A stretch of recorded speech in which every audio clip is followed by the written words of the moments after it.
Vamos a continuar con nuestra serie Conociendo a Dios. Este es el tema número 2 de nuestra serie Conociendo a Dios. El título de este segundo tema es ¿Existe Dios? ¿Existe Dios? Vamos al Salmo número 14. Y dice así, versículo 1, Salmo 14, versículo 1. Dice así, dice el cristiano en su corazón: ¿para qué traigo Biblia?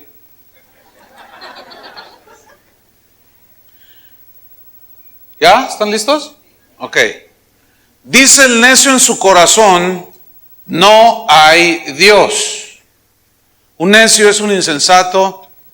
El término hebreo incluye el significado de loco. Bueno, eso está allí. Dice el loco en su corazón, el necio, el insensato: no hay Dios. ¿Qué dice el necio? No hay Dios. Una de las preguntas más comunes que un niño le hace a su papá cuando va creciendo, pues es la típica pregunta infantil, ¿no? De, oye papi, ¿quién hizo el sol? Entonces el papá le dice, pues Dios, hijo.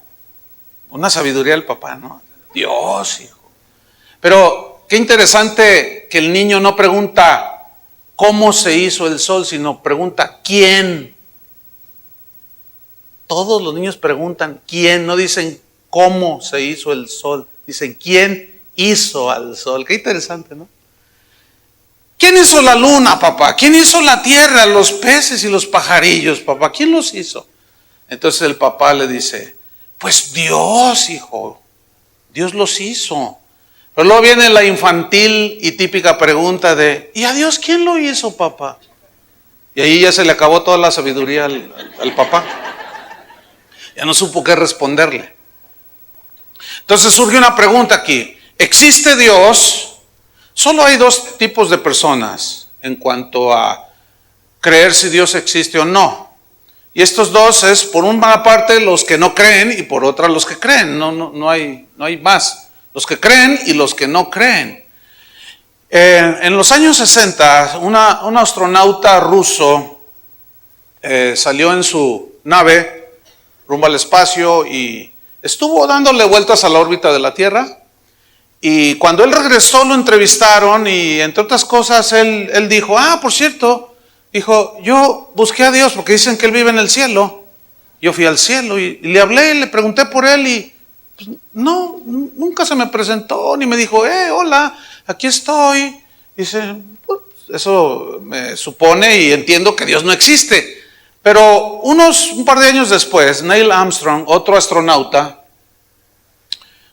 después de que pisó la luna, fue el primer hombre que pisó la luna, a su regreso a la Tierra le hicieron preguntas y entre otras cosas él dijo que él no había visto a Dios, pero había visto la huella del paso de Dios. Cuando yo miré el firmamento, dice, cuando vi desde mi nave ese planeta azul con ese diseño tan hermoso y maravilloso y miraba las estrellas y miraba el firmamento y todo, yo dije, qué grande es Dios. Yo no vi a Dios, yo vi las huellas de Dios, la grandeza de Dios. Pero el necio dice que Dios no existe. Si Dios existe, dicen, pues compruébamelo científicamente, dicen. Empíricamente, dicen ellos. La pregunta es, ¿podemos meter a Dios en una probeta de laboratorio? ¿Podemos hacer unos análisis allí y unos experimentos y decir, bueno, miren, aquí está Dios? ¿Se podrá? ¿Podremos demostrar científicamente a Dios? Pues la respuesta es no. ¿Por qué? Es una buena pregunta. Otra buena pregunta es, ¿por qué Dios no se hace accesible al ser humano? ¿Por qué? ¿Por qué Dios no se deja probar su existencia por medio del método científico? ¿Por qué no? Pues la respuesta es muy simple. Si Dios fuera probado científicamente y demostrado por la ciencia, entonces los seres humanos adorarían a Dios con sus sentidos naturales, con la fuerza de sus razonamientos, de su entendimiento. y no por la fe. Ahora, Dios escogió que fuese conocido y revelarse a los que tienen fe, a los que creen. Bueno, el ateo escogió no creer en Dios, niega su existencia. Él decidió creer que Dios no existe, entonces también tiene fe. Porque cree y fe es creer. Entonces también cree, pero que Dios no existe. Entonces yo le diría a una persona así, bueno, tú escogiste y decidiste no creer en Dios. Pues sí, bueno, Dios escogió revelarse solamente por la fe. Tú no puedes cuestionar ni forzar al ateo, al agnóstico, al incrédulo a que crea en Dios y a cuestionar, pues es muy respetable su decisión. Tú decidiste no creer, yo decidí no creer. Bueno, pues Dios decidió revelarse por fe solamente y no por el método científico. A ver, ¿cuestiona a Dios? Pues no creo que existe. Ah, bueno. Y siempre ha sido la posición de unos que creen y otros que no creen. En Hebreos 11, versículo 6, vaya conmigo en Hebreos 11, 6. Y dice lo siguiente: pero sin fe, ¿qué es la fe? Simplemente fe es confianza, es creer. Pero sin fe es imposible agradar a Dios. Es decir, no hay la mínima posibilidad de que un ateo, alguien que duda, que no cree, Dios se le revele. No hay la mínima posibilidad. Porque sin fe es imposible a Dios. ¿Por qué? Fíjate. Porque es necesario que el que se acerca a Dios crea que le hay y que es galardonador de los que le buscan. Si alguien te llama enojado y ofendiéndote, ¿tú te haces presente? Pues no le haces caso. Es como Dios se va a revelar a un incrédulo o a un ateo que se burla de Dios. A ver, Dios, ¿dónde estás? A ver, mátame con un rayo. Ayer 3 fueron despachados por un rayo. San Agustín, uno de los padres de la iglesia, de los mejores teólogos que ha habido, él dijo lo siguiente, dijo: yo creo para entender. No trato de entender primero para después creer. A ver, ahí va otra vez. Yo creo, primero creo, luego entiendo. No trato de entender para luego creer. Y ese es el problema del ser humano. Porque Dios decidió revelarse solo mediante la fe. ¿Por qué? Porque así quiso Él. Ahora, en Hebreos 11, versículo 3, ahí está el apoyo bíblico que tomó San Agustín. Porque dice aquí muy claramente: por la fe entendemos, y aquí entendemos significa ejercitar la mente, ejercer la mente, el razonamiento. Fíjate qué interesante. Por la fe entendemos, o sea, esa fe tiene que, o ese entendimiento, ese razonamiento tiene que llegar al nivel de lo espiritual. Porque fíjate lo que dice: por la fe entendemos haber sido constituido el universo. Significa haber sido hecho el universo. Por la fe entendemos. Por la palabra de Dios. De modo que lo que no se ve fue hecho de lo que no se veía. Fíjate, se necesita más fe para creer que el universo, la tierra en la que habitamos con todas sus maravillas, nació o apareció, según los científicos, que fue por una explosión hace 4.700 millones de años. Y explotó. En el universo hubo una explosión y apareció la partícula de la vida y salieron los pajaritos y salieron los peces en el mar y salió, o sea, todo se formó. Se necesita más fe para creer eso. O sea que los evolucionistas ateos tienen más fe que nosotros. Y yo me atrevo a decir que la evolución es una religión, porque es cuestión de fe. porque sigue siendo una teoría. Tienen más fe estos. Entonces dice el ateo, si Dios existe, enséñamelo. No lo veo, dice. No lo toco, por lo tanto llegan a su conclusión muy sabia y dicen, pues no existe. No lo veo, no lo toco. Entonces es como si tú le preguntaras al ateo, oye, ¿has tenido alguna vez un dolor? Sí, mira, ahorita me está doliendo la muela. A ver, demuéstramelo científicamente.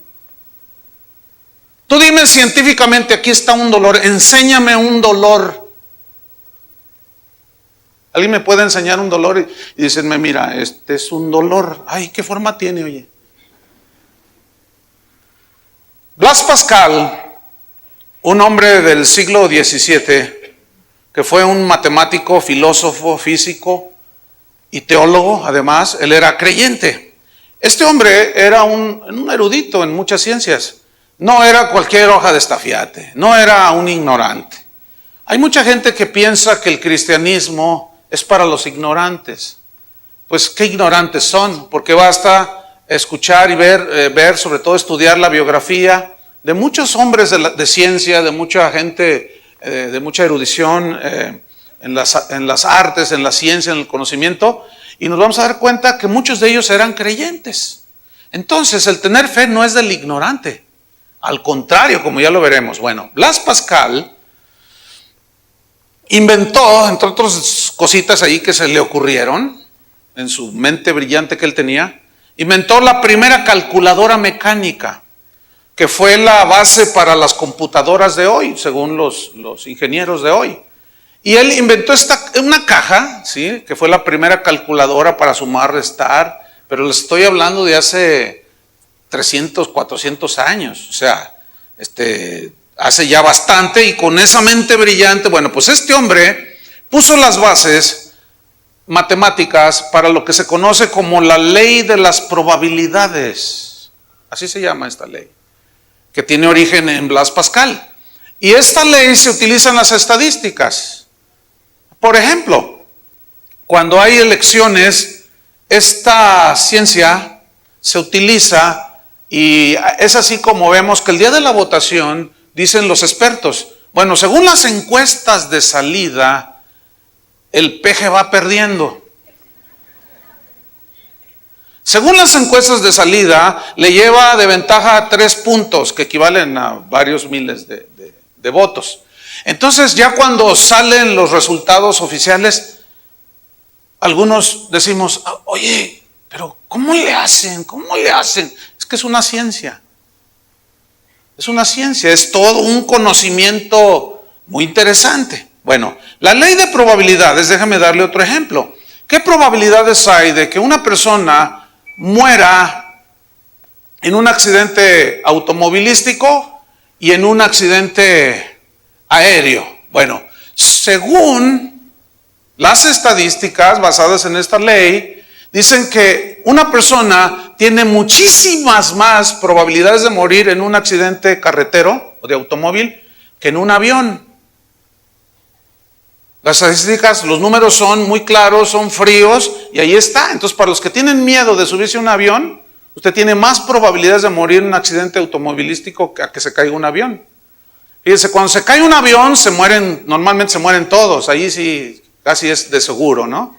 Se murieron 300 personas en un accidente y la noticia le da toda la vuelta al mundo por 300. Pero aquí en el país se mueren más de 1,500 en ese mismo día, en accidentes automovilísticos. Entonces muere muchísima más gente en ese tipo de accidentes que en los accidentes aéreos. Y todo esto, estas leyes de probabilidades y matemáticas, todo eso, han servido para hacer todo este tipo de estadísticas, de encuestas, etcétera. Otro ejemplo de esta ley. Usted compra un billete de lotería. Usted se quiere sacar el premio gordo. Entonces, resulta que hay 1,000,000 de personas que también compraron un billete de lotería y todo el 1,000,000 de personas creen que se van a sacar el millón el $1,000,000. Ahora, ¿cuántas posibilidades tiene usted de sacarse la rifa de la Lotería Nacional de $1,000,000? Una en 1,000,000. Pero fíjese la fe que tiene la gente. Todo el millón creen que se van a sacar el premio gordo. Entonces, según esta ley, es prácticamente imposible que usted se la saque. Porque solo 1 en 1,000,000. O sea, es escasísimo el margen. Sin embargo, todos creen. Bueno, con esta teoría de las probabilidades, Blaise Pascal planteó en un debate que hubo en una universidad sobre la existencia de Dios. Y antes de él hubo 2 expositores que eran ateos. Y ellos presentaron sus teorías y sus preguntas, las típicas, ¿no? Si Dios existe, ¿por qué permite el sufrimiento? Si Dios existe, ¿quién lo hizo? Las típicas, ¿no? O sea, no saben otros argumentos. Entonces, bueno, cuando le llega a Blaise Pascal, él da a conocer lo que se conoce como la apuesta de Pascal, que está basada en la ley de las probabilidades. Y él decía, y les expone ahí, les dijo, miren, ustedes acaban de asegurar que Dios no existe.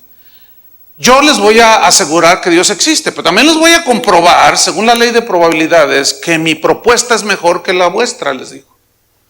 Entonces lo miraron así. No, soberbio, no soy soberbio, es que los números son fríos. Mira, y les dijo lo siguiente, estaba basado en que solo hay 50, según esta ley, hay 50% de probabilidades de que Dios exista y 50% de probabilidades de que Dios no exista, según el razonamiento humano y basado en esta ley. O sea, ¿existe o no existe? No hay un medio Dios. ¿Sí me explico? O sea, o existe o no existe. 50% es como una moneda.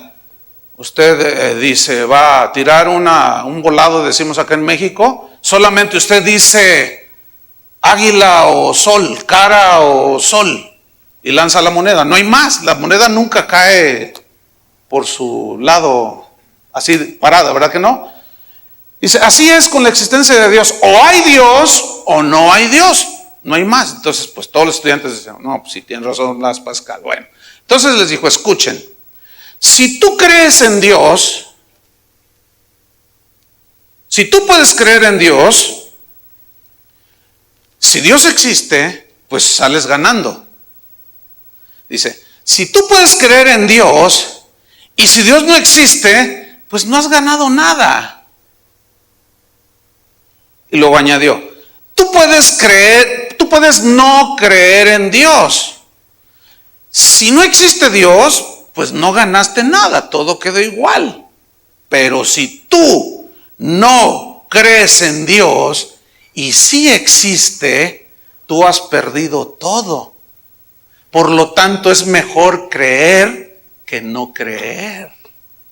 Y todo se queda. Así como algunos de ustedes. No, pues tenía sabiduría el hombre este. Entonces la pregunta es, ¿podemos entonces probar la existencia de Dios en el laboratorio? Pues la respuesta es no. Ahora, entonces, bueno, hay algo hay un vocablo que se conoce como evidencia. Según el diccionario, el término evidencia son los signos, son las señales, son los rastros, son las muestras que hay o que quedan en un suceso delictivo. Es decir, llaman a la policía y llegan los investigadores, entonces encuentran a una persona asesinada. Entonces a esa persona le cortaron los 2 brazos y le cortaron las 2 piernas. Así algo feo, tipo Michoacán, que les cortan la cabeza. Entonces cuando llega el investigador y ve a esa persona, no dice, esto me parece un suicidio. ¿Verdad que no? Porque los demás policías, oye, ¿de cuál fumaste? O sea, nadie que razone inteligentemente va a ver a alguien así y va a decir, oye, este se suicidó. Entonces comienzan a buscar los rastros, ¿me entiende? Las huellas. Comienzan a buscar y a investigar las pisadas que dejó el asesino, ¿sí? Y en esa investigación, una vez, en determinado tiempo, van a dar ¿con quién? Indudablemente con el asesino. ¿Por qué? Por las huellas que dejó. Bueno, eso se llama evidencias. Otro ejemplo.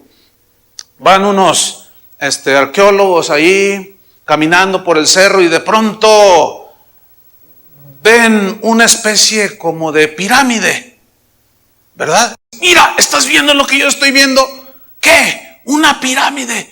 ¿Quién vivió aquí? O sea, ningún arqueólogo en su sano juicio va caminando, ve una pirámide y dice, oye, ¿qué es eso? Pues no sé, seguramente cuando chocaron 2 elefantes surgió. ¿Verdad que no? Entonces ellos dicen, ¿quién vivió aquí? Y comienzan a estudiar, comienzan a investigar las huellas, los vestigios, y llegan a la conclusión de que allí habitaron los aztecas o los babilónicos. ¿Cómo llegaron a ellos? Por medio de las evidencias. Otro ejemplo, tenemos ahí un cuadro muy bonito, una obra de arte, pero no está firmado. Entonces dicen, pues alguien le borró la firma o no se sabe de quién es este cuadro, pero entonces no sabemos, queremos saber quién es. Entonces los entendidos, los eruditos en todo eso, empiezan a investigar los trazos y comienzan a decir, este parece de Leonardo da Vinci, este parece un Van Gogh, pero todavía no estoy seguro. Sigo investigando por los trazos y por muchas huellas características y llegan a la conclusión que es un original de Van Gogh.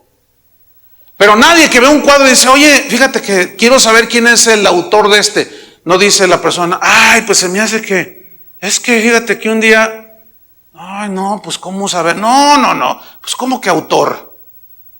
¿Cómo que el autor de este cuadro? Sí, yo quiero saber quién es el autor. No, dice, mira, ese surgió cuando chocaron 2 bicicletas.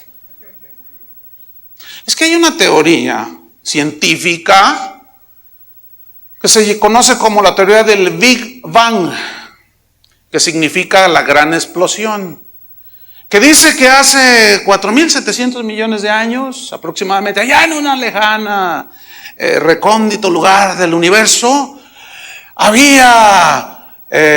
existía la materia y de pronto viajaban a unas velocidades estratosféricas y de pronto hubo un choque entre ellos y una explosión a una velocidad impresionante, que después de esa explosión en el universo surgió la partícula que dio la vida en la Tierra. ¿De veras creen eso? Tú dices, ¿de veras tú crees eso? Claro. Dice. A ver, ¿tú estabas ahí? Demuéstramelo. No, pero que el carbono 14 y que, mira el carbono y el alcacerse y el sal de uvas, lo que tú quieras. Tienen más fe estos, que surgió de una explosión. A ver, según la ley de probabilidades, tú recortas las 28 letras del alfabeto, A, B, C, D, F, G, H, etcétera. Las recortas así más o menos de este tamaño, 2 pulgadas. Entonces las tomas y tú las lanzas al aire, esperando que caigan formaditas, A, B, C, D, E, F, G, H, I. Ahora, según la ley de probabilidades, ¿qué probabilidades hay de que al lanzar esas letras al aire y caigan al suelo, aparezcan formadas? Bueno, una en millones y millones y trillones y cuatrillones y no sé cuántas cosas, cuántos números, lo cual significa que es imposible. ¿Sí o no? Bueno, es más, mira, agarra la sección amarilla y rómpela así, y luego tírala al aire, esperando que caiga en todo, hoja número 1, 2, 3, 4, 5, 6, así, en un orden impresionante. Según la ley de probabilidades, me asegura que esa posibilidad existe una en 25,000 millones de veces que tú lances al aire eso, lo cual significa que es imposible. Nunca, escúchenme bien, jamás las cosas van del caos al orden. Nunca. Deje de lavar su carro una semana, y más ahorita en tiempo de lluvias. Deje de asear su casa una semana y no está más pulcra ni limpia, ¿verdad que no? Deje de bañarse usted una semana. Mire, simplemente véase al espejo y vea la foto de hace 20 años. Usted ya va en completo. Según la segunda ley de la termodinámica, que todo va en detrimento, todo se va corrompiendo, todo se va acabando. Entonces, ¿cómo es posible que se crea que una explosión, fíjense lo que una explosión generó el universo y que va evolucionando y que se va haciendo mejor? ¿Mejor? ¿Cómo? No va evolucionando, por supuesto, va en detrimento cada vez. Hoy la Tierra está más deteriorada, más vieja, hay menos petróleo, hay menos cosas, bienes, recursos naturales que hace 50 años, ¿sí o no? Eso significa que va en detrimento. Entonces nunca se ve en la naturaleza que el desorden de pronto se ordene. Más bien el orden se hace un desorden. ¿Estamos o no? Otro ejemplo. Usted tome una cubeta con pintura, métale pintura roja, azul, de todos colores. Entonces usted dice, yo voy a hacer un cuadro, un paisaje. Entonces usted viene con la cubeta y yo le doy permiso que usted la lance con toda su fuerza, a la velocidad que tuvo el choque de la materia en el universo. Para que, entonces usted tira la cubeta de pintura y se pone ahí la plasta de pintura y sale un paisaje con una playa bien bonita, con un montón de palmeras y los pelícanos volando ahí. Y usted dice, wow, qué bueno soy. Según la ley de probabilidades, ¿qué probabilidad hay de que usted tire a la pared millones de veces la cubeta de pintura y salga un paisaje? ¿Qué probabilidades hay? Una en, bueno, ya entendió perfectamente. Entonces, ¿qué probabilidades hay de que el universo, las cosas que vemos, existan porque explotó el universo?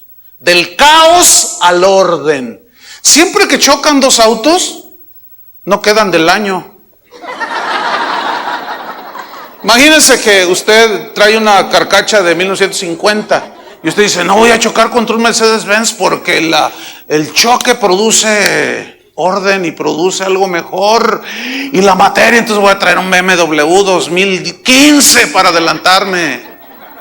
Nunca, nadie piensa así. Pero ¿por qué algunos científicos lo piensan? Bueno, la Biblia dice el necio en su corazón que no hay Dios.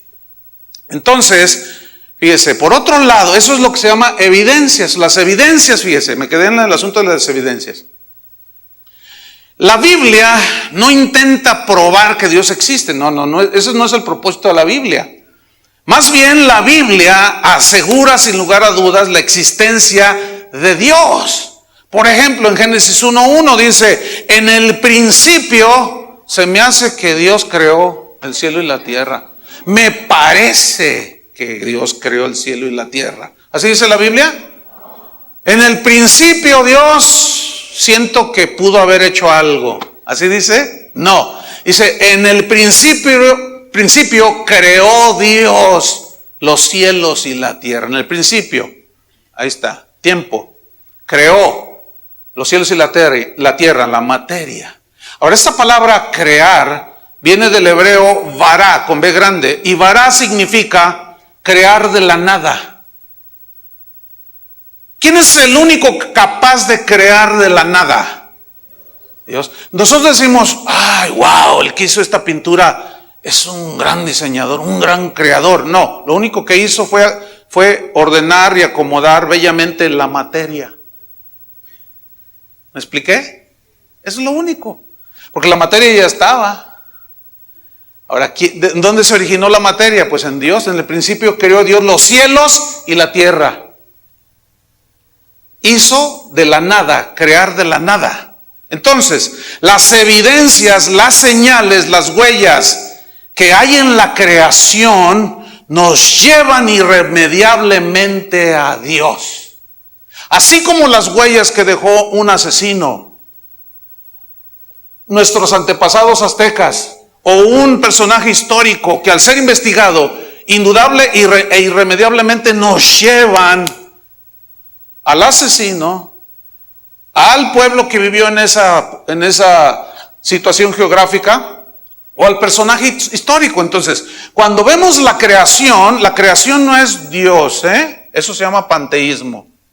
La creación no es Dios, sino que es la huella de un diseñador. Es la huella. Oye, ¿quién hizo esto? ¿Nunca se ha fijado en los pajarillos? ¿Nunca se ha fijado en las flores? ¿Nunca ha observado el sol? ¿Nunca ha visto la luna? Fíjese, a cada especie animal le dio su idioma, por decirlo de una manera. Los caballos hacen de una manera. Los pajarillos igual. Hay un pajarillo en la naturaleza que es una maravilla. Me parece que habita en el Amazonas. Ese pajarillo imita los sonidos de los demás animales. Es impresionante. Yo soy muy observador y hace poco fuimos al zoológico a llevar unos amigos y estaba un tucán y estaba en una jaula y lo tenía allí como a 1,5 metros. Entonces yo lo estaba observando y dije, ¡ay, qué maravilla! ¿No? O sea, yo pensando en el creador, en el diseñador, el pico ese que tiene, y luego los colores, verde con amarillo y rojo y no sé qué. ¡Ay, solo a Dios se le ocurrió! Pero luego estaba otro pajarillo allí con un copetito y así con las alitas, quién sabe qué modo, y la colita, y yo dije, ay, mira, solo a Dios se le ocurrió. Y yo estaba allí, reconociendo viendo las huellas del creador, y estaba mi esposa así por un lado, y pues todos estábamos viendo los animales, ay, qué bonitos, y no sé qué. Y yo estaba, no, mira, qué tremendo el Señor. Y mi esposa se fue por allá. Entonces, otras que estaban alrededor de la jaula me miraban así, unas personas, pues ella se había ido, yo hablando solo allí, que la colita del pájaro y que no sé qué. Yo estaba maravillado. Salgo al campo y veo unas espigas así, con unas florecitas así chiquititas, así, casi de un milímetro así, chiquititas. Y luego las observo y tienen pétalos. Yo digo, uy. Y luego, colores.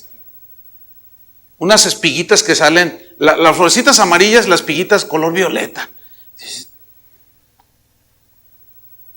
Salieron del choque de 2 carretas. Las huellas que hay en la creación nos llevan irremediablemente, ¿a quién? Hacia el autor de esos extraordinarios diseños. Fíjese lo que dice el Salmo 19. Salmo 19.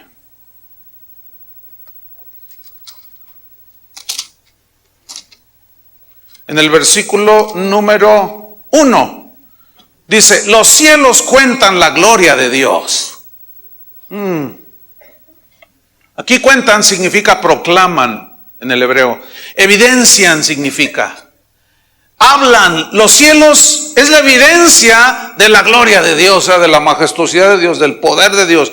Los cielos proclaman, hablan del poder y la gloria de Dios. Dice, y el firmamento, así cuando miras el firmamento, dice, anuncia la obra de tus manos. Es decir, el firmamento anuncia significa que nos habla, que nos enseña de la obra de las manos de un diseñador, de un creador. Nadie puede decir, si yo les digo, oigan, esas lindas ventanitas que pusieron ahí los del grupo de matrimonios, fíjense que aparecieron con el rayo que cayó anoche. Entonces van a decir, ay, el pastor, qué bromista, ¿verdad? Pues nadie me va a creer. No, ¿quién hizo eso? Están bonitas, ¿no? Pues ¿quién se trepó? ¿Y tú, linda? Tú eras la que estabas allá arriba, ¿verdad? En lugar de que Chava se haya subido. Pues es evidente de que eso tiene un diseño, ¿no? Tiene una medida. Esas 2 lámparas que están ahí, pues se ve que alguien con inteligencia las puso en la medida exacta. ¿No es cierto? Entonces habla de un diseñador. Cualquiera que trate de argumentar de que el universo y la tierra no tiene un diseño, por el amor de Dios. Bueno, argumentan así, ok, hay un diseñador. ¿Quién es ese diseñador? Entonces ellos esperan que tú les digas Dios, y luego ellos te dicen, ¿y quién diseñó a Dios? es interminable. Pero acuérdense que según la ley de Pascal, es mejor creer que no creer. Es más razonable. Filosóficamente hablando, es mejor creer que no creer. ¿Entendieron? Entonces, fíjate lo que sigue diciendo. Un día emite palabra a otro día. O sea, un día le habla a otro día. Y una noche a otra noche declara sabiduría. Es decir, muestra la sabiduría de Dios. Enseña, ¿qué? La sabiduría del diseñador. Oiga, dígame si no es sabiduría, fíjese. Dígame si no es sabiduría lo que hizo Dios. Mire, la Tierra tiene una velocidad de rotación de aproximadamente 1,700 kilómetros por hora. Esa es la velocidad de rotación. Va rotando la Tierra. Ahora, ¿quién vive en la Tierra? Usted y yo. Bueno, escúcheme bien. Esa velocidad provoca que usted y yo estemos de pie ahora, que no andemos volando, flotando. ¿Se acuerdan en la escuela cuando la maestra de física nos hizo un experimento y nos trajo un balde con agua? Entonces dice, mira, si yo este balde con agua le doy vueltas así con mi brazo, a cierta velocidad el agua no se tira. ¿Se acuerdan de ese experimento? ¿Sí o no? Bueno, los que fueron a la escuela se acuerdan, los que no, pues ahí se aguantan. Entonces, yo me acuerdo que lo hice, después llegué a mi casa, todo maravillado de que no se tiraba el agua, ¿no? Y dije, a ver. Entonces, tiene que ser a la velocidad exacta. Entonces, empecé a darle así, ¿verdad? Y luego, mira, sí es cierto, no se tira. Y todos los más chiquillos ahí en la cuadra que todavía no pasaban del primer año, estaban, ay, mira qué tremendo, sí, no, miren, ahí está, que no sé qué. Pero en eso, que le bajo y se me vino todo. Fíjate. Ahí está la sabiduría de Dios. Ahí está. ¿Por qué esa velocidad? Si es menos, empiezas a flotar. Y si es más, no te puedes mover. Te quedas clavado. ¿Cómo surgió eso? Pues es que explotaron allá en el universo. Dos piedrototas. Y luego de ahí salió la Tierra y se hizo redondita sola. Pues sí. Quién sabe cómo se puliría. Quién sabe cómo salió así redonda. Pero pues ahí está, apareció. Por favor. Dice el necio en su corazón, no hay Dios. A ver, díganme si no es un diseño maravilloso que la distancia del Sol a la Tierra es de 150,000 kilómetros. Esa es la distancia que hay de la Tierra hacia el Sol. Bueno, según los científicos dicen que si estuviera 1 kilómetro menos, más, qué sé yo, si está más, toda la Tierra se congela, más alejado del Sol. Si está más cerca, todos nos chamuscamos, nos quemamos. ¡Qué casualidad, oiga! Que chocaron los dos piedrototas allá en el universo y salió el Sol y la Tierra a una distancia exacta. Oh, mire, qué inteligencia. ¿No será que hay un diseñador con una sabiduría tremenda? ¿Y qué me dice de la distancia que hay de la Tierra a la Luna? Que la Luna es el único satélite de la Tierra. ¿Sabía usted que la Luna, por la atracción de la gravedad, es la que regula, según los científicos, las mareas en los mares de la Tierra? Es impresionante, es increíble. Ahora, hay unas personas, algunas, tan inteligentes que dicen, la Luna tiene influencia en mi vida. Cuarto menguante. No sea parlante. Cuarto menguante, quién sabe qué. Y los astros tienen una influencia sobre las vidas de las personas. Eso es puro ocultismo. Ocultismo puro. Nada que ver. Esto habla de un diseñador extraordinario. Si usted ve un automóvil ahí, no dice, ay, oye, ¿cómo salió este? No, pues es que dos bicicletas chocaron y salió esto. Ay, te estás bromeando, está bromeando. Tú dices, oye, mira, ¿y qué tecnología trae? No, pues mira, le aprietas aquí y sale una antena así, y luego esa te conecta a un satélite y tú dices, wow, no, hombre, qué tecnología. Es evidente que tú te estás dando cuenta que hay un diseñador, ¿no es cierto? Bueno, la naturaleza, las obras de la creación, según la Biblia, son las evidencias del gran diseñador del universo. Fíjate lo que dice el versículo 4. Por toda la tierra salió su voz y hasta el extremo del mundo sus palabras. O sea, él habló y fueron creadas. En ellos puso su tabernáculo para el sol, y como esposo que sale de su tálamo, se alegra, cual gigante para recorrer el camino. ¿Cuántas horas dura el día? 24. ¿Y cómo es ese asunto de que el sol siempre sale por el oriente? Y siempre sale. Y hace su movimiento. Bueno, no sale, más bien la tierra es la que se mueve. Pero nosotros decimos que sale el sol, ¿verdad? Entonces, bueno. ¿Cuántos días tiene un año? Y se cumple el movimiento de traslación. ¿Quién hizo eso? Pues un diseñador, hermanos. No hay otra explicación. Por más que me digan que la explosión de no sé qué. No. Versículo 6. De un extremo de los cielos es su salida y su curso hasta el término de ellos. Y nada hay que se esconda de su calor. Fíjate, aquí está hablando estos primeros 6 versículos acerca de la creación. De las huellas de la creación, de que son testimonio de que hay un diseñador, un creador. Pero escúcheme bien, la creación no proclama la salvación, ni salva a nadie. ¿Entendió eso? ¿Qué es lo que salva? El mensaje de Dios, el mensaje de la palabra de Dios, Dios mismo. La naturaleza nada más es una evidencia de su gran poder. Fíjese lo que dice el versículo 7. La ley de Jehová es perfecta, que convierte el alma. El testimonio de Jehová es fiel, que hace sabio al sencillo. Los mandamientos de Jehová son rectos, que alegran el corazón.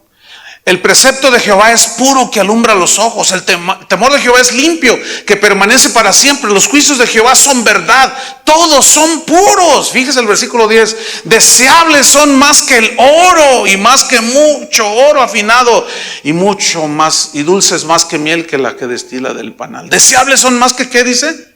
Que el oro. ¿Qué? Los testimonios, la palabra de Dios. Hay quienes se conforman con el polvito de oro. Y con piedras preciosas como diamantes, esmeraldas y rubíes. Y para eso es la gran maravilla. Quédense con su polvito de oro y con sus piedras preciosas. Yo me quedo con la palabra de Dios. Deseables son más que el oro. ¿Qué deseas en esta tierra? Pues la palabra de Dios. Bienaventurados los que tienen hambre y sed, los pobres de espíritu. Y ya estudiamos todo eso. Vamos a Romanos capítulo 1, en el versículo número 17. Perdón, estos versículos están tremendos. Romanos 1, 17. Estamos hablando de las evidencias que nos llevan irremediablemente a la conclusión de que hay un diseñador y ese es Dios. Romanos 1, 17. Dice así: porque en el Evangelio la justicia de Dios se revela por medio del método científico, por medio de fe y para fe, como está escrito: mas el justo vivirá por la fe, vivirá. ¿Por qué? Por la fe, porque Dios así quiso. No podemos ya discutirle a Dios. ¿Sí? Versículo 18. Porque la ira de Dios, ¿la qué? ¿La qué dice ahí? Ay, pues no, que Dios no se enoja. Bueno, ahí dice que la ira de Dios se revela desde el cielo contra toda impiedad e injusticia de los hombres. Aquí la frase toda impiedad significa todos los que niegan la existencia de Dios a pesar de las evidencias. Eso significa toda impiedad e injusticia de los hombres, que detienen con injusticia la verdad, es decir, la verdad de la existencia de Dios, que a pesar de las evidencias dicen Dios no existe. Bueno, versículo 19, ahí va. Porque lo que de Dios se conoce les es manifiesto. ¿Qué es lo que de Dios se conoce para todo ser humano? Ahí va. Pues Dios se los manifestó. ¿Cómo? ¿Qué les manifestó? ¿Cómo? ¿O cuáles son las evidencias de esa manifestación que Dios dejó para todo el ser humano? Aquí está en el versículo 20.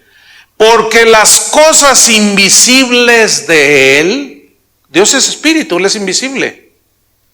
Alguien dice, oiga, pastor, pero porque nadie puede ver a Dios, nadie ha visto a Dios jamás. Oiga, pero la Biblia dice que Moisés habló cara a cara con Dios. Sí, escúcheme, esa es solamente una expresión para hablar de la comunión que Moisés tenía con Dios. Pero a Dios, dice Juan, nadie lo ha visto jamás. Si tú lo ves a Dios en toda su gloria, con estos ojos terrenales, caes fulminado.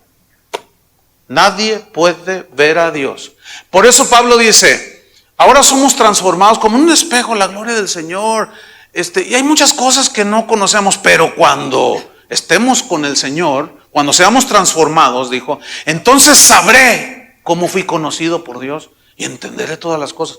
Porque dice Juan, porque le veremos a Él tal y como Él es. Así es que si usted es de los que dicen, yo quiero ver a Dios, mire, le aconsejo que no, porque usted va a caer fulminado. ¿Cuánto usted aguanta viendo al sol en su esplendor? ¿Cuántos segundos? ¿2? A ver, supongamos que está el sol ahí en todo su cenit. Voltea a ver al sol. 1, 2, ¿cuánto aguanta? 3 segundos. Y está todo usted encandilado así, ¡ay, mis ojos, mis ojos! Si usted sigue mirándolo, ¿qué sucede? Se queda ciego. El sol, no aguantamos 3 segundos. ¿Tú crees que vas a ver a Dios? Pero todo el que cree en Dios un día le verá tal y como Él es. Es mejor creer. Entonces dice, porque las cosas invisibles de Él, su eterno poder y deidad. El poder de Dios es invisible porque Dios es invisible. Pero se ve el poder de Dios como este poder y deidad se hacen, escúchenme bien, se hacen claramente visibles. O sea, lo invisible se hace claramente visible desde la creación del mundo, siendo entendidas o razonadas con inteligencia por medio de las cosas hechas, de modo que no tienen excusa. Mira, todo ser humano ha visto el sol, aunque sea un segundo. Todo ser humano ha visto una flor. Todo ser humano ha visto la creación. No tienen excusa. No tienen excusa. Su eterno poder y deidad. ¿Nunca se han puesto a pensar cómo es que la Tierra mantiene su rotación a esa velocidad? Es constante. Ni aumenta ni disminuye, es constante. Ya expliqué por qué se aumenta, qué sucede, y si disminuye, qué sucede. Y ahí va rotando la Tierra. Ahora, siempre hay una ley en la física que más o menos dice que un objeto es impulsado conforme a la fuerza que se le imprime. En pocas palabras, ¿no? O sea, yo puedo golpear un balón de fútbol con mediana, poca o mucha fuerza. Y ese impulso que yo le doy va a ser la distancia que va a llegar él, la fuerza que tiene. Entonces, si yo golpeo el balón como uno del Atlas, pues de aquí a 2 metros. Si golpeo como uno de las Chivas, no, hombre, mando el balón de aquí hasta Estados Unidos. Sí, porque pues las Chivas son las meras mensas. ¿A poco no? Sí, claro, por supuesto. ¿Qué fe tienen? Entonces, fíjese. ¿Nunca han hecho esto? Yo pienso que sí, que tienen una pelota, un balón de fútbol y lo ponen aquí, le empiezan a rotar así y lo ponen en el dedo y todos los chiquillos están viendo y dicen, ay, mira Maradona. Está Maradona así con él y la pelota girando, ¿verdad? Entonces ya se empieza a querer salir de allí donde lo tiene, ahí en el dedo y luego le vuelve a dar otra vez con la fuerza, ¿no? Y esa fuerza es poder, ¿sí? Entonces usted lo está impulsando. ¿Y qué? ¿Qué se imaginan que Dios está ahí con la tierra? ¿O qué? ¿Saben lo que dice la Biblia? La Biblia dice que todas las cosas son sustentadas con la fuerza de su poder. Escúchenme bien. ¿Quién? ¿Qué es lo que ha? Esto los científicos no lo pueden explicar. ¿Qué es? Por más que intentan, que la teoría de no sé qué, que la teoría de no sé qué, y que para allá, y que para acá, y que no sé qué, y que... La fuerza del poder de Dios hace que la Tierra tenga su rotación a aproximadamente 1700 kilómetros por hora. No tienes excusa. No, pero yo prefiero creer que Dios no existe. No, pues está bien. Tu filosofía es más pequeña que la mía, porque es mejor creer que no creer. ¿No es cierto? Salmo 8, rápidamente, versículo 1. Salmo 8.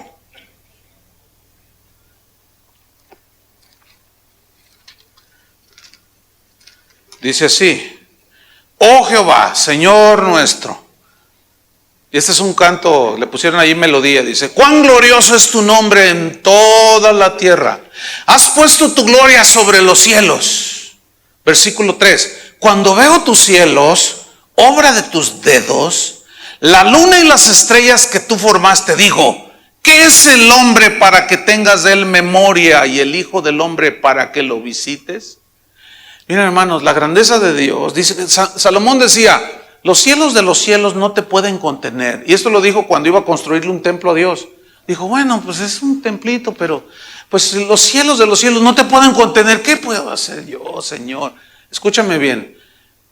Los científicos dicen que el universo, a veces tienen razón en algunas cosas, obviamente, ¿no?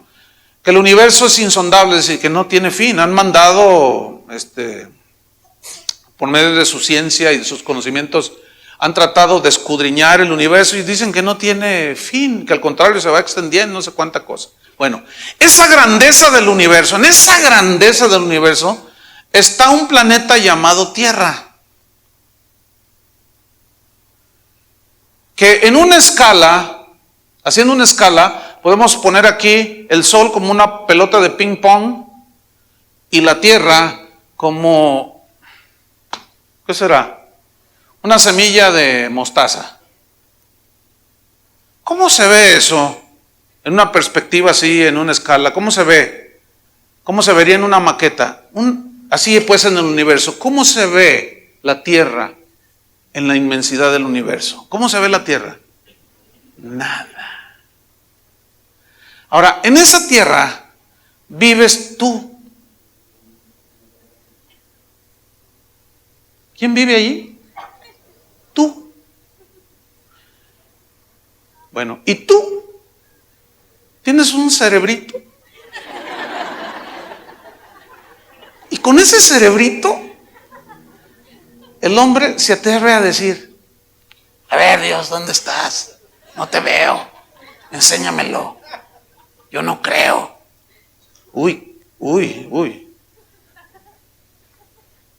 Por eso el salmista dijo, cuando veo los cielos sobre tus manos, digo, ay, ¿qué es el hombre? ¿Qué somos? Para que nos hayas visitado. No, y lo más grande, en esa pequeñez, en ese,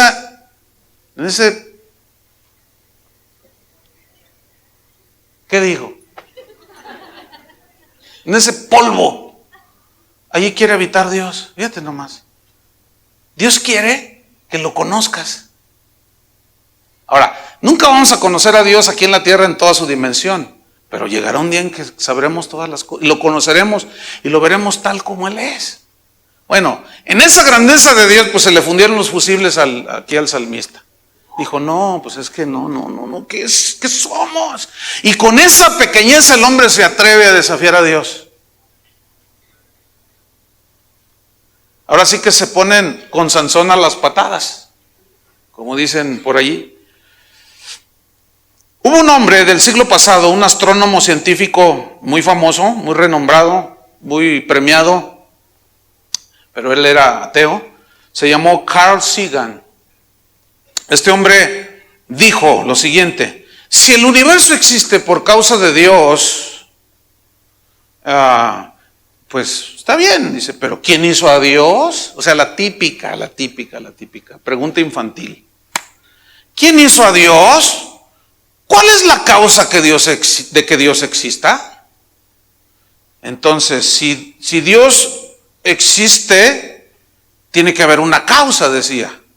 Entonces, por lo tanto, si existe es porque fue creado, porque una causa lo produjo. Entonces, por lo tanto, no es Dios. Y llegó a la conclusión, por lo tanto, de que Dios no existe, dijo. Mira, el hecho de que no podamos entender muchas cosas no significa que no existan. Hace 100 años, ¿quién iba a creer que existía el átomo? ¿Quién? Dígame. ¿Y qué? Por ese hecho de que no cabía en la cabeza, que como nadie se imaginaba, por ese hecho de que no creían, ¿ya por eso no existía? Ah, pero cuando descubrieron el átomo con sus protones, electrones y locutores, entonces dijeron, entonces todo puede ser probado por la ciencia. Todo lo creado, sí, mi estimado, pero Dios no es creado. ¿Cómo lo vas a probar con la ciencia? Él es el Shaddai. El Shaddai es un nombre, una palabra hebrea que quiere decir el que existe en sí mismo. Eso significa. El que existe en sí mismo, que no tuvo principio ni fin. Ese es el Shaddai, ese es el Dios todopoderoso. Qué tremendo. Entonces las evidencias ahí están, hermanos. Si tu veredicto es que Dios no existe, a pesar de las evidencias, pues eres como el juez que ante múltiples evidencias de que el asesino es culpable, lo declara inocente. 20 personas vieron que sacó la pistola y le tiró y lo mató. Testificaron, pero el juez dice, no, inocente. Bueno, ok. El hecho de que un culpable, asesino, se le declare inocente no significa que lo sea. ¿Estamos? Legalmente puede ser declarado inocente y nadie lo va a perseguir, pero moralmente es evidente que es culpable. Es como esto, hermanos. Se ha legalizado el aborto aquí en México, en la Ciudad de México. Una mujer puede abortar a una criatura, a un feto, dicen ellos, un embrión de hasta 3 meses de gestación. Hasta entonces, una mujer que tiene derecho a su cuerpo, a hacer lo que quiera, puede sacar esa criatura y la ley no la persigue, es legal. Bueno, el hecho de que sea legal no significa que no sea culpable moralmente de asesinato.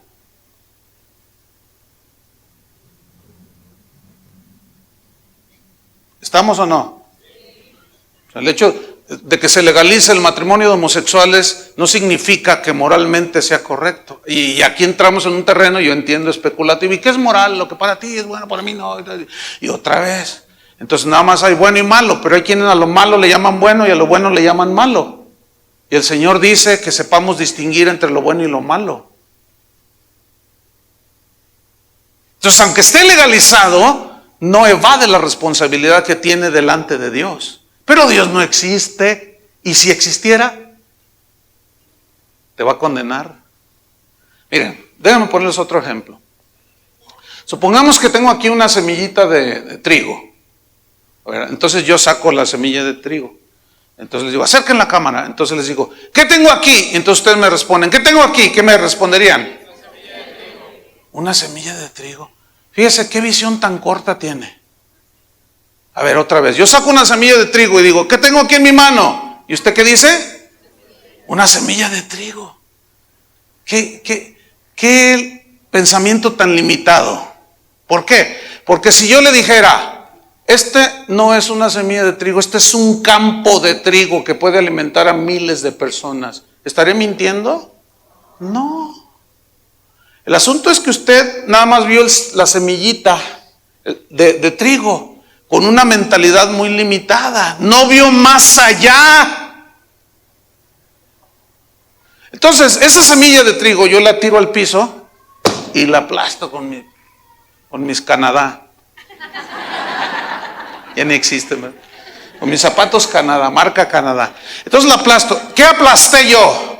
La mayoría va a decir, una semilla de trigo insignificante y sin valor. No, discúlpeme. Yo destruí un campo de trigo y dejé con hambre a mucha gente. Escúcheme bien. El que mata un embrión, llámele como quiera, de 3 meses, lo asesina, no está matando solamente un bebé, puede estar matando una generación. Pero el hecho de que sea legalizado no quiere decir que sea moralmente correcto delante de Dios. Bueno, entonces así es el ateo. A pesar de las evidencias, su juicio sigue siendo: no hay Dios. Sin embargo, eso no lo libera de su culpabilidad ante el Dios invisible, al cual un día le va a dar cuentas y no habrá excusas. Déjame terminar con esto. El universo, hermanos, no es una casualidad, como nos han querido hacer creer. En las universidades lo enseñan. Pero déjame ir más allá. Tú no eres una casualidad. Tú fuiste creado con un propósito. Un científico llamado Jules Henry, francés, de hace un par de siglos aproximadamente, él dijo que la casualidad no existe. Este hombre no era un ignorante, era un hombre, era un matemático, era un físico, astrónomo, filósofo de la ciencia, y él filosofaba mucho sobre cuestiones de ciencia y cuestiones filosóficas. Entonces él dijo lo siguiente, hablando de que la casualidad no existe. Dijo: si al salir de mi casa a eso de las 12 p.m. y al salir me cae en la cabeza una teja del techo y digo: ¡qué casualidad! ¡Qué mala suerte! Esta teja tenía que caer justo a las 12 p.m. y justo cuando yo salía. ¡Qué mala suerte! ¡Qué casualidad! Sin embargo, dice, esta teja no cayó por casualidad. Escuchen, dice. Se cayó porque estaba mal puesta. Llegó un viento que sopló y la hizo caer y me cayó a mí en la cabeza. Fíjense su razonamiento. Eran cosas que yo desconocía. O sea, que estaba mal puesta la teja y que iba a soplar un viento fuerte. Eran cosas que yo desconocía. Y por eso digo, porque yo las desconocía y digo que fue casualidad. Por lo tanto, dice este hombre, la casualidad es el nombre que le damos a nuestra ignorancia.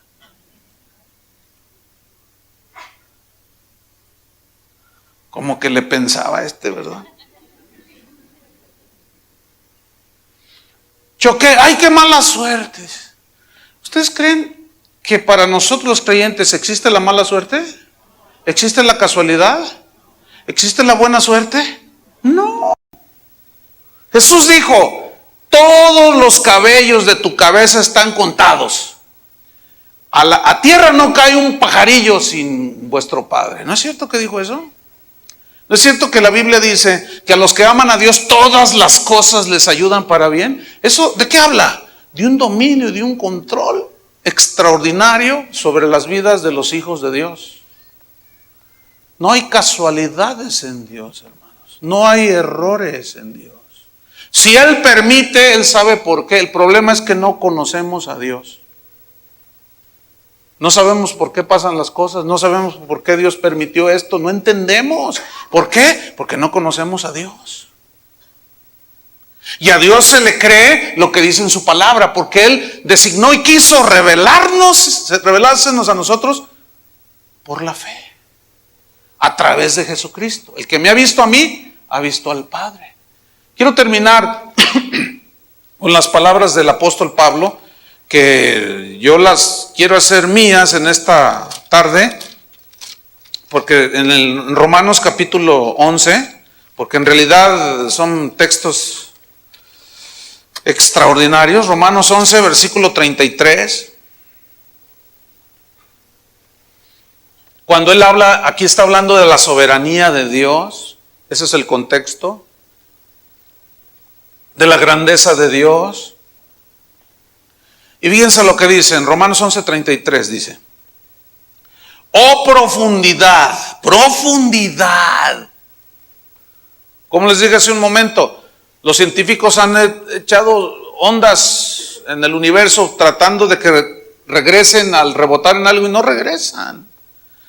Lo cual es la profundidad del universo. Fíjate lo que dice. Oh profundidad de las riquezas, de la sabiduría de Dios. De la sabiduría y de la ciencia de Dios. Aquí la ciencia de Dios significa el conocimiento que Dios tiene de todo. A ver, la Biblia dice que Él nos conoció antes de la fundación del mundo. ¿Qué? Sí. Por eso es Dios. O sea que antes de que Dios creara los cielos y la tierra, ¿ya nos conocía a nosotros? Sí. Eso no significa que ya existíamos, no. Pero ya nos conocía. ¿Cómo es eso? Pues así como que ahí ya se me fundió el fusible, pastor. Ya nos conocía y nos escogió desde antes de la fundación del mundo. ¡Wow! Cuando todavía no existía, ya nos conocía a Él. Esto se llama profundidad de la sabiduría del conocimiento de Dios. Y luego Pablo dice, cuán insondables son sus juicios. O sea, sus decisiones. Qué insondables. ¿Quién le puede decir, no, ¿por qué hiciste esto? ¿O por qué lo haces así? Solo los que no lo conocen. E inescrutables sus caminos. Porque ¿quién entendió la mente del Señor? ¿O quién fue su consejero? ¿Quién aconsejó a Dios? Imagínense a Dios que dice, voy a hacer el universo, voy a hacer la tierra. Quiero hacer una jirafa. Pero ¿cómo es una jirafa? Y luego está ahí un consejero y le dice, mira, te voy a aconsejar Dios. Hazla, mira, unas patas largas, así, una colita, así más o menos de unos 2.5 metros de altura, y luego un cuello largo y luego le pones manchas. Y luego haces uno que parezca caballo, porque ya hiciste el caballo, ¿no? Sí, pero ya no sé cómo hacerle. Mira, ponle rayas y ponle cebra. Por cierto, la cebra es un animal blanco con rayas negras o negro con rayas. Bueno, ahí muere. Ya, porque si no usted se va a confundir y va a decir Dios no existe. ¿Quién fue con su consejero? ¿Quién le aconsejó a Dios? 35. ¿O quién le dio a Él primero para que le fuese recompensado? Porque de Él y por Él y para Él son todas las cosas. Al pastor sea la gloria por los siglos de los siglos. Amén. Escúchenme, criaturas. Polvo. Escúchenme, polvo. ¿Qué dice allí? Fíjate, ante la inmensidad y grandeza de Dios, ¿cómo se les ocurre a algunos polvos que andan ahí, aunque sean de oro, darle la gloria al pastor, al cantante? Hermanos, por el amor de Dios. ¿Saben qué hace Dios con los ídolos? Los quita de enfrente de Él. No me hagas su ídolo, yo todavía quiero quedarme otro ratito. Dios quita los ídolos. Polvos, por el amor de Dios, honren al Creador, no las criaturas. Señora, ya no diga que sus hijos son su adoración. No sea tan ignorante. Nuestra adoración es Dios. Esa es la única palabra dirigida a Dios. Nunca diga, ¿qué haría sin mi esposa? Ella es mi adoración. Cuidado, varón. Esa palabra solo se utiliza en relación con Dios. Porque adorarse es postrarse. ¿A poco usted se le postra a sus hijos? Eso lo decimos por ignorantes. ¿Por qué le aplaudimos tanto al hombre, a los cantantes y a los predicadores? Por ignorantes, porque no conocen